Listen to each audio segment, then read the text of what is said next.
আৰো লগতে জিকিৰ আৰ সমাজ জিকিৰ সমাজ দিয়া হয়।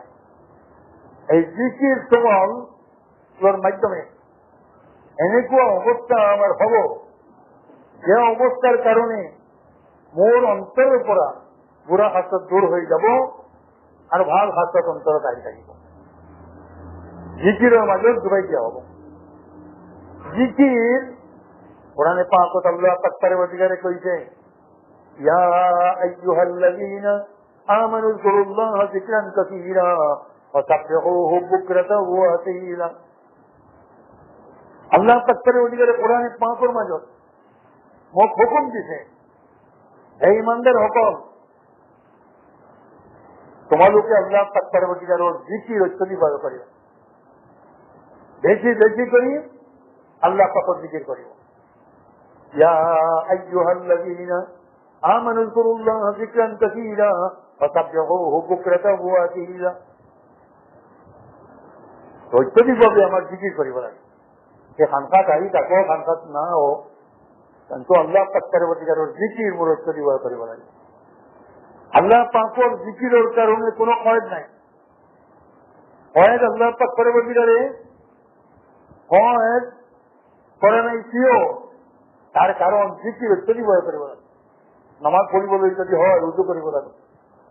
উজু না করি যদি আপনি নামাজ পড়ে তেমন কুফরি কথা দেওয়া হব। নামাজ পড়িবলৈ হয় সতর হলে সতর দেখিব লাগিব।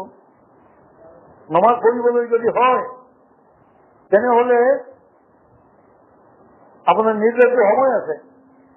জোহরের নামাজ জোহরের সময় পড়িব লাগিব। জোহরের নামাজ যদি আসলে সময় পড়ে তেনেহলে না হব। ফজরের নামাজ ফজরের অর্থ পড়িব লাগিব। নামাজ পড়িবলৈ যদি হয় তাহলে ফর নামাজ যদি আপনি পড়ি থাকে তেন থিয় হয়ে পড়িব লাগিব। যদি আপনার থিয় হওয়ার ক্ষমতা থাকে আর বহি বহি পড়ি থাকে তেনেহলে নামাজ না হব। এনেকুৱা নামাজ পড়িবলৈ সুবিধাত আছে, শৰ্তাবলী আছে। এই শৰ্ত পালন কৰি নামাজ পড়িব লাগিব। হজ আপনি যদি হজ পালন কৰিবলৈ হয় তেনেহলে নির্ধারিত সময় আছে। 9 তারিখে আনসার ময়দানে যাব লাগিব। তাত গৈ 9 তারিখ হাজির হব লাগিব। আপনি যদি ইচ্ছা করে যে আমার যেদিন ইচ্ছা মই যাব আর হজ করি আসব, না হব। হজ করার নির্ধারিত সময় আছে। এই সময় গৈ নির্ধারিত পদ্ধতিতে হজ করিব লাগিব। এই নির্ধারিত সময় যদি আপনি হজ কৰিবলৈ যায় হজ না হব, হজ কৰিব নোৱাৰিব। রোজা রাখার কারণে আল্লাহ পাক পরবর্তীকারে হুকুম দিছে রমজান শরীফ রোজা রাখি। আপনি যদি কয় রমজান শরীফ রোজা না রাখি, 1 মাস রোজা রাখিব, এই মহরম রোজা রাখি নিব। যদি কয় আপনি শাবানের রোজা রাখি নিব, রমজান না রাখি, তেনেহলে না হব। নির্ধারিত সময় আছে, এই সময়ে রোজা রাখিব লাগিব। রমজান মাহত রোজা রাখিব লাগিব। রমজান মাহত যদি আপনি কয় যে আচ্ছা দিনও রোজা না রাখি এটু না হব। আল্লাহ পাকে যে নির্ধারিত সময়ে রাখিছে এই নির্ধারিত সময়ে রোজা রাখিব লাগে। এনেকুৱা গোটেই এবাদতৰ লাগে, এবাদতৰ কারণে নির্ধারিত পদ্ধতি আছে, নির্ধারিত শর্ত আছে। এই শর্তাবলী পালন করি এই এবাদত পালন করিব লাগে। কিন্তু আল্লাহ পাক পরবর্তীকারের জিকিরের কারণে কোনো শর্ত নাই। আপনি আল্লাহ পাক পরবর্তীকারের জিকির যে কোনো সময় করিব পারে। আল্লাহ পাক পরবর্তীকারের জিকির সূর্য যে সময় উঠিব এই সময় করিব পারে, দ্বিতীয় সময় করিব পারে, সূর্য ডোবার সময় করিব পারে। আল্লাহ পাকের জিকির আপনি অজুর সাথেও করিব পারে, অজু ছাড়াও করিব পারে। আপনার গোসলের যদি প্রয়োজন হয় তেনেহলে আল্লাহ পাকের জিকির করিব পারে। অজুর সাথে যদি জিকির করে সব বেশি হব। আল্লাহ পাক পরবর্তীকারে অত্যধিকভাবে জিকির করার কারণে যে নির্দেশ দিতে তার কারণে কোনো শখ করা নাই। দিবা রাত্রি যে সময় মনে হয়, যদি আপনার ইচ্ছা হয় কাজ করুন না, হজ করুন না, الذين يذكرون الله قياما وقعودا وعلى جنوبهم ويتفكرون في خلق السماوات والارض আপুনি যদি থিয় হৈ থাকে জিকিৰ কৰিব পাৰিব, আপুনি যদি বহি থাকে জিকিৰ কৰিব পাৰিব, আপুনি যদি শুই থাকে তেনেহলে জিকিৰ কৰিব পাৰিব। জিকিৰৰ কাৰণে কোনো চৰ্ত নাই, কাৰণ জিকিৰ মোৰ অত্যধিক কৰিব লাগে। জবান সদায় জিকিৰত লগাব লাগিব, বদন সদায় জিকিৰত লগাব লাগিব। তাৰ কাৰণে ইয়া আইয়ুহাল্লাযীনা আমানু যকুৰুল্লাহ যিকরান কাসীরা আইয়ুহাল্লাযীনা আমানু লা তুলহিকুম আমওয়ালুকুম ওয়ালা আওলাদুকুম আন যিকরিল্লাহ ওয়া মান ইয়াফআল যালিকা ফাউলাইকা হুমুল খাসিরুন। কোরআনে পাকের মধ্যে আল্লাহ পাক পরবর্তীকারে কইছে ইয়া আইয়ুহাল্লাযীনা আমানু, হে মোর ঈমানদার সকল,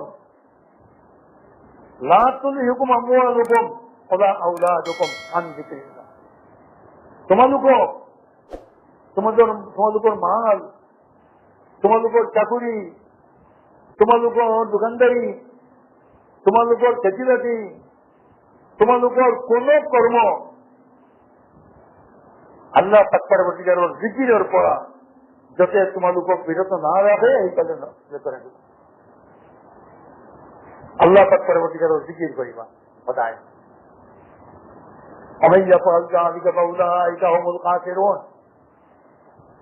আৰ যিবিলাকে এনেকুৱা কৰে আল্লাহ পাকৰ জিকিৰৰ ফালে লক্ষ্য নাৰাখে তেওঁলোক ক্ষতিগ্ৰস্ত হৈ গ'ল। এই জিকিৰৰ ফজাইল প্ৰথম মই আলোচনা কৰিছো, তাৰ পিছত এই খানকাত এই জিকিৰ সুমল মুৰাকাবা মই আলোচনা কৰিম। এই খানকাত ইছলাহে বাতিন কেনেকুৱা হয়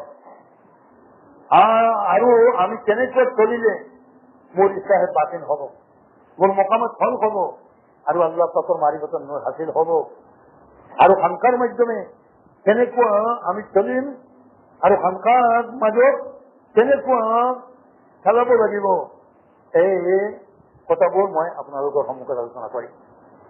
প্ৰথমে মই কথাটো উত্থাপন কৰিছো জিকিৰ জগত।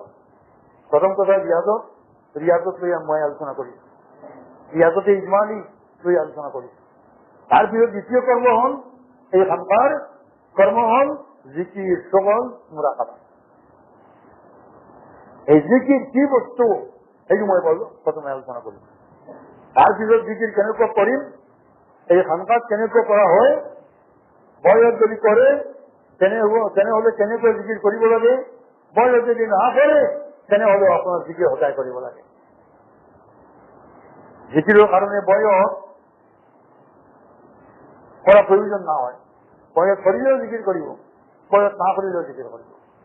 বয়স কৰি যদি জিকিৰ কৰে আৰু জিকিৰৰ লাইনত জিকিৰ কৰে তেনেহলে আপোনাৰ মুখ দিয়া জিকিৰ সদায় কৰিব নালাগিব। সেইটো কেনেকুৱা হব পিছত মই আলোচনা কৰিম। এই খানকাৰ মাধ্যমে সেইটো হব, আৰু এই কাৰণেই খানকা। প্ৰথমে মই জিকিৰৰ ফজিলত লৈ আলোচনা কৰিছো।